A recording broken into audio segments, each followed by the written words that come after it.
Gestão em Foco, com o professor Rafael Glavan. Dicas de como empreender, crescer e entender o lado estratégico dos negócios. Gestão em Foco, porque administrar bem é o primeiro passo para o sucesso. 8h33, professor Rafael Glavan, agora sim em áudio e em vídeo conosco. Que é isso, hein, Glavan? Um abraço, bom dia, professor. Bom dia, Rafael Bica, querido Joelson, audiência da H2O, tudo bem com vocês? Uma excelente segunda, maravilhosa semana. Como é que estamos? Depois do Dia da Criança e de Nossa Senhora Aparecida, estamos bem, uma barbaridade aqui, né? Que coisa boa, que coisa boa. Como é que foram os festejos por aí? Bem, rapaz, até o Criciúma me ajudou a comemorar e venceu ontem, aí a gente fica de bem com a vida pra semana. Até domingo que vem a gente tá feliz da vida. Pena que quem torce pro Avaí não tem tantas alegrias, né? E eu torço que principalmente no próximo fim de semana não tenha mesmo, né? Que é Criciúma e Avaí o próximo jogo, ou melhor, Avaí e Criciúma, né? Aí, amigo, eu vou torcer pra tu ficar mais triste no fim de semana que vem, não posso te mentir, não. Tá tudo certo, né? Não tem problema algum. E aí, professor, onde é que você anda? O que você preparou pra gente hoje? Infelizmente eu não consegui ir presencial devido a um compromisso. Na verdade, eu tive algumas interações semana passada, tanto pelo Instagram como pelo WhatsApp. Alguns ouvintes da H2O pediram para que falássemos um pouquinho mais da importância da administração. Semana passada foi um comentário bastante interessante sobre o tempo que nós falamos, que a ausência do tempo não era uma causa, era um efeito, que nós precisaríamos nos qualificar mais, melhorar mais enquanto administradores, no sentido de que há várias ferramentas para a melhoria do tempo. Na verdade, grande parte dos problemas que nós temos hoje, nós podemos encontrar auxílio no Senai, Sebrae, consultores e muitas ferramentas também online. Aí esses dois ouvintes e uma ouvinte pediram se pudéssemos conversar um pouquinho mais sobre a importância da administração. As perguntas foram muito bem delineadas. Só existe administração para quem é do setor privado ou é importante também a administração para os outros setores? E essa foi a temática, o tom que alguns pediram para que nós conversássemos hoje. Importante demais. A gente sabe que são coisas bem diferentes, a gestão pública da gestão privada, né, Rafa? Exato. E nós temos que entender que hoje a iniciativa pública, como diziam os antigos, e a iniciativa privada, elas acabam atuando juntas, né, Bica? Joelson, hoje aproximadamente 70% das empresas, as instituições privadas, elas vendem para o setor público. Então elas precisam entender como é que pensa o setor público, precisa se relacionar dentro das normas e da ética com o setor público, precisa conhecer as leis. Eu aprendi na faculdade lá em 94 a Lei 866693, que era a Lei das Licitações, quem vendia para o setor público. E quando eu sabia ela inteira, mudou a lei. Né? Só que mudou 20 anos, eu que fui um pouco lento. Né? Falei em gestão do tempo semana passada.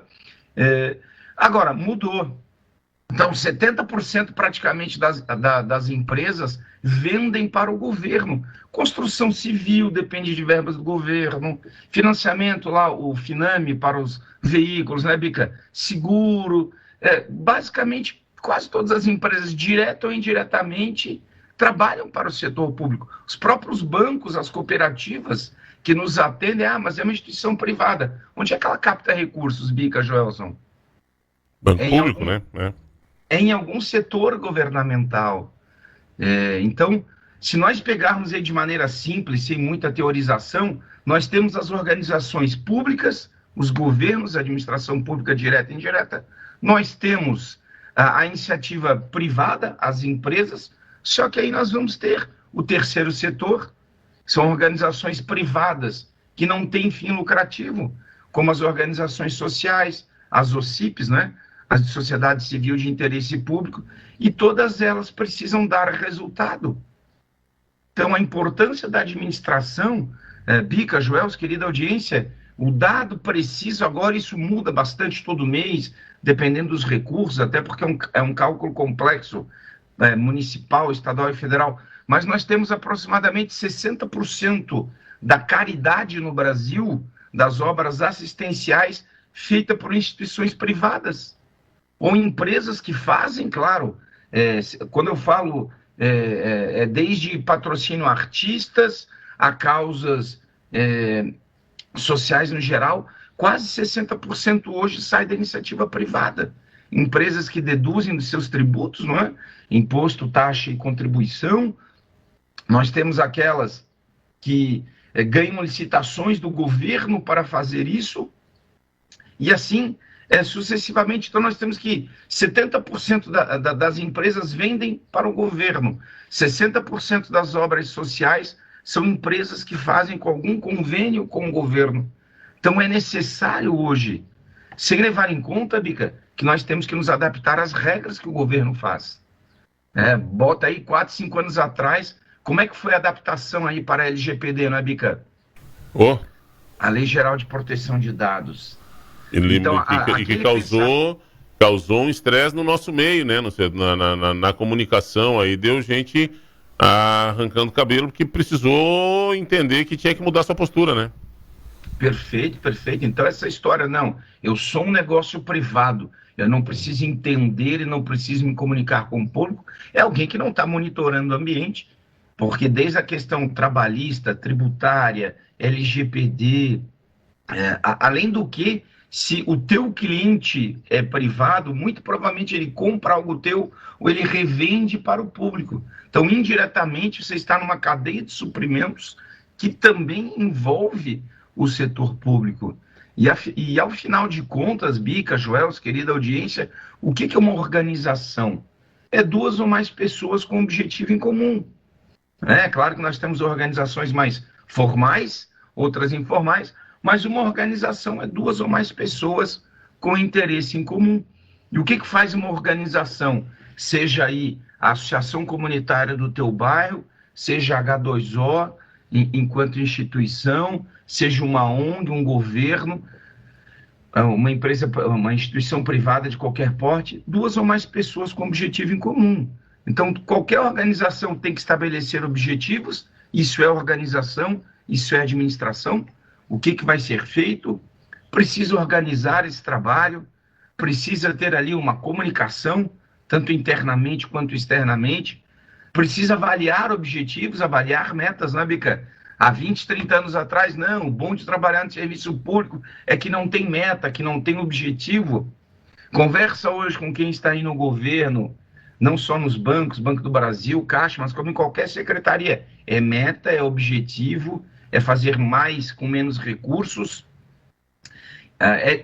Um dos objetivos de qualquer organização é desenvolver pessoas também, ela tem que crescer, ela tem que melhorar. Então, a administração, quando o professor Rafael Glavan, um convite do Bica, do Joelson, tenho o prazer de falar com essa querida audiência da H2O, a administração não é o curso, não é o administrador formado, não é apenas quem tem uma instituição privada, né, a dita empresa. Somos todos nós que precisamos prestar contas dos nossos trabalhos, precisamos entregar resultados, tanto na iniciativa pública como na iniciativa privada.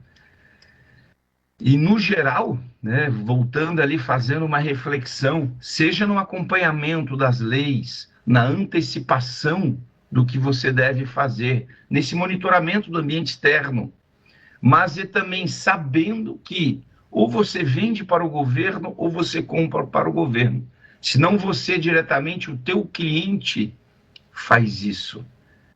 Então, a ideia da administração é que não existe essa questão de eu sou privado, eu não me relaciono mais com o público. Você cobra hoje de um prefeito, de um vereador, de um governador, ou de um presidente, de um senador, enfim, que ele tenha o mesmo bom desempenho que a gente espera que tenha na iniciativa privada. Você espera, acredita que aquele servidor público, municipal, estadual, federal, ele esteja apto para usar os recursos adequados, entregar bons resultados. É claro que às vezes a lógica é diferente, né, Bica? O estoque de uma empresa tem que ser sempre baixo, não pode ter um a mais para não dar prejuízo. O estoque num hospital público, o estoque no medicamento. Claro, não pode deixar vencer e ter prejuízo, correto, Bica? Mas a função do estoque, por exemplo, fazendo um recorte, é diferente na iniciativa privada e na iniciativa pública, mas tem que ser eficiente de qualquer jeito. Por isso que a administração, não tanto o curso, não se trata do administrador formado, como eu tenho esse privilégio de ser, mas no sentido que nós possamos ser melhores administradores. Eu não posso exigir que a H2O seja bem administrada e fechar os olhos para que uma iniciativa pública seja mal administrada, ou o contrário também, né? Eu preciso de qualquer um que administre algo, uma organização, da ONG, da Associação de Pais e Mestres, daquela plaquinha de local monitorado ali no bairro pela Polícia Militar, que é o administrador da tua paróquia, do teu templo, da tua igreja, que todas essas organizações cumpram aqueles objetivos básicos de uma organização que nós vimos anteriormente: ter objetivos, organizar o trabalho, ter uma boa comunicação, avaliação, usar bem os recursos, desenvolver pessoas. E esse foi pedido desses 2 ouvintes e de um ouvinte, no sentido da importância da administração. Porque, repito, hoje o governo ele faz a função dele, algumas instituições privadas ganham licitações para fazer algo no lugar do governo com lucro, outras fazem sem lucro, as organizações sociais, né? É claro que ela tem que ser sustentável, mas ela não vai ter lucro. Então, hoje aqui, em qualquer cidade, aí em Jaguaruna, por aqui, quando você olha para uma rua limpa, quando você olha para um plano de urbanização, quando você olha para algo funcionando, ali tem iniciativa privada, iniciativa pública, tem ONG, tem OCIP, todas elas precisam ser bem administradas, todas elas precisam gerir recursos, gerir pessoas, elas precisam ser administradas. Isso vai além, né? É a dona de casa que administra o lar, ou o dono de casa, somos nós administrando os recursos financeiros para pagar as contas final do mês. E basicamente a administração é isso. É uma vida que você consegue controlar bem os recursos. Rafa, e eu estou pensando aqui, professor, que no Brasil muitas vezes passa um problema, nós temos um problema, talvez por conta de um histórico aí de problemas com ética, enfim, passa por fiscalização, né? Porque a gente fica vendo várias gestões que terceirizam ou que passam, né? Fazem convênios com a iniciativa privada.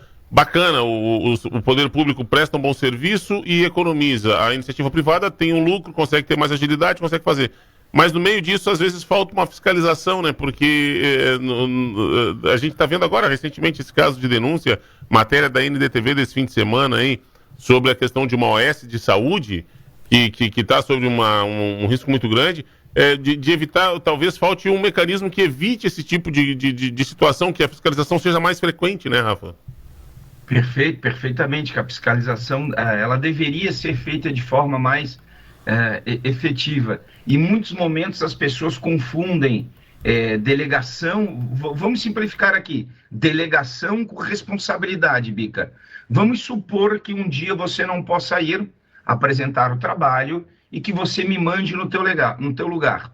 Eu não tenho o teu talento, nem de oratória, nem de comunicação, nem a tua inteligência, nem tua história no rádio, nem todo o teu traquejo aí na pista, como a gente diz. Mas você delegou para que o Rafael vá no teu lugar. E aí eu faço algum erro, eu não vou ter o teu desempenho. A responsabilidade continua sendo tua. Você delegou a autoridade, mas a responsabilidade é tua. Isso é muito comum entre amizade no emprego. Hoje eu não posso ir, cobra o meu turno. Aí alguém vai no lugar do outro. Foi delegada a autoridade, mas a responsabilidade era de quem estava incumbido, correto? Então Perfeito. Isso no serviço público acontece muito, Bica. A terceirização delega a autoridade, né? Mas a responsabilidade de prestar aquele serviço é do Estado. E aí vai do conhecimento de gestão, né? É algo que tu tá trazendo sempre, Rafa, que eu fico assim, lembrando de conversas que já tivemos eu e você algumas vezes sobre o quanto o administrador é pouco valorizado no Brasil, né? O cara se forma em administração, se especializa, mas para gerir um hospital, o cara quer um enfermeiro, quer um médico, que não fez muito gestão exatamente sobre saúde. A gente sabe que conhecimento de saúde é muito específico, mas se o cara não souber de gestão, vai falir o seu consultório, quanto mais um hospital, né, cara? Então é algo que é muito delicado, essa questão do conhecimento sobre administração mesmo. E o quanto o profissional de administração, muitas vezes no Brasil, em determinados setores, não é muito valorizado, né? Se quer alguém com conhecimento técnico da área, mas que pode ter o conhecimento técnico, e eu estou citando saúde, mas existem vários outros aí que a gente pode buscar, mas que talvez não seja o melhor gestor, né? Perfeito, perfeito. E nós temos hoje bons perfis, tá? Eu tenho aqui em Florianópolis o Messias, o Bublitz, meninos, quer dizer, não tão meninos, né? Meninos estão da minha época, mas pessoal aí cinquentando, que fizeram carreira na administração, que se especializaram na área, administrando hospitais da Unimed, administrando hospitais públicos, enfim, e outros. Então temos hoje um perfil. Uma solução muito boa, Bi, que é aquilo que as organizações, especialmente as europeias, fazem há mais de 20 anos. Colocam 2 vice-presidentes, 2 VPs, um técnico e um conceitual. Então, uma solução dessa seria: contrata um médico, um enfermeiro, alguém que entende da composição química daquele medicamento, do tempo que uma vacina pode ficar aberta antes de entrar ali para ela ficar resfriada, e contrata alguém da área de gestão. Isso é muito bacana, você colocar 2 VPs. Até para diminuir um pouco, para que nenhum se sinta acima, você coloca 2 vice-presidentes, ou 2 chairmen, homem da cadeira, um da linha executiva e um da linha técnica daquele assunto. Então, só para complementar ali, Bica, uma outra questão, a ideia é que há muitos, muitos anos atrás, eu administrava uma empresa, isso eu falo há bastante tempo, 1900 eu tinha cabelo, deve ser 93, 94, eu contratei uma empresa de terceirização para que fizesse a limpeza, enfim, essas questões mais técnicas que muita gente acha, terceirizou a limpeza. O número de normativas de regulamentação e o conhecimento que uma tiazinha da limpeza precisa ter, eu não tenho. A dosagem ali das misturas, o número de equipamentos, o número de normas regulamentadoras que precisa ter para você usar um produto químico, acima de tantos metros não pode subir, a NR33, se não me engano, das alturas, acima de tanto... Enfim, eu contratei uma empresa dessa e ela não pagou os colaboradores. Eles estavam executando dentro da minha empresa, tá? E a empresa que eu contratei, vamos supor a Bica, empresa terceirizada, não pagou a tia Joana, que estava lá dentro comigo. Eu tinha ali 95, 96, 20 anos. Imagina a minha cara dizendo para o juiz: eu não sabia. Ele olhou para mim: o senhor não sabia? Ele ainda brincou comigo: eu deveria te dar duas multas. Uma por deixar acontecer e outra por não ser capaz de acompanhar. Ali eu entendi muito cedo, dentro no bolso. Não é porque eu terceirizei a execução daquele serviço que eu não era mais responsável por saber se aquela pessoa dentro da minha empresa estava bem ou estava passando dificuldade. Isso é a administração que falhou para mim, que me faltou na época. Glavan, sempre bom conversar contigo. Rapaziada tá mandando abraço aqui, o Gilmar, o Rogério, o Pedro, todos mandando um abraço, parabenizando aí o Glavan pelo comentário e pelas luzes na área da administração. Obrigado, Glavan, um abração e até a próxima segunda. Obrigado, Bica, obrigado, Joelson, obrigado aí, uma boa semana para todos vocês. Valeu, Glavan. Aliás, não falou de onde estava, né, Glavan? Tá por onde hoje aí? Em Florianópolis. Floripa, inveja. Abraço aí, meu querido, até mais. Abraço.